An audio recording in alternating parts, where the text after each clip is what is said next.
Pemirsa, kasus pelecehan seksual terhadap remaja perempuan kerap terjadi akibat adanya relasi kuasa. Korban yang menganggap posisi pelaku lebih penting tidak berani buka suara hingga lebih banyak korban berjatuhan.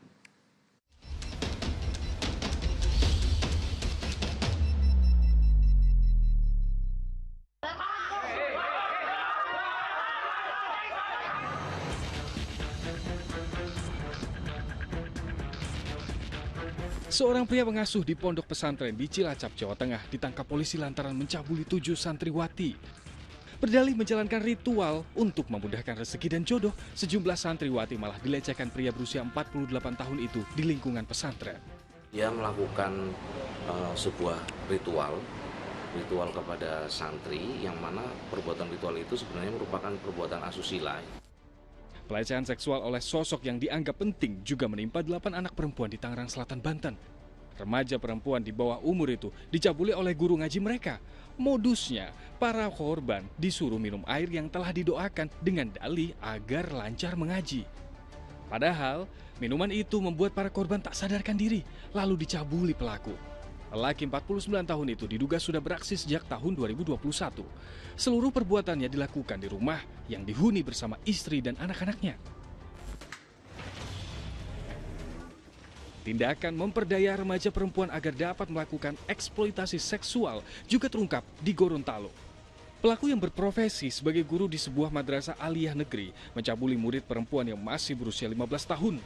Perbuatan oknum pengajar tersebut telah berlangsung lebih dari 2 tahun. Dengan dalih membantu nilai sekolah hingga menimbulkan kesan mengayomi, korban dimanipulasi hingga bersedia melayani hasrat gurunya yang berusia 57 tahun itu. Pada awal tahun 2022, korban inisial PP sudah memang menjalani hubungan yang dekat dengan tersangka DH.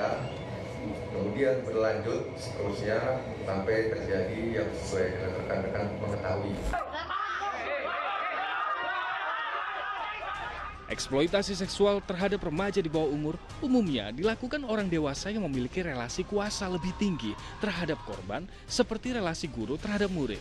Menggunakan pengaruh profesi, perbuatan yang disebut child grooming dilakukan dengan menanamkan rasa percaya dan pembenaran hingga korban mengikuti keinginan pelaku. Yang terjadi pada anak ketika dia dilakukan child grooming adalah dia menghadapi kebingungan, di mana sebenarnya pada dasarnya anak-anak ini sudah mulai paham ya apa yang benar dan apa yang tidak.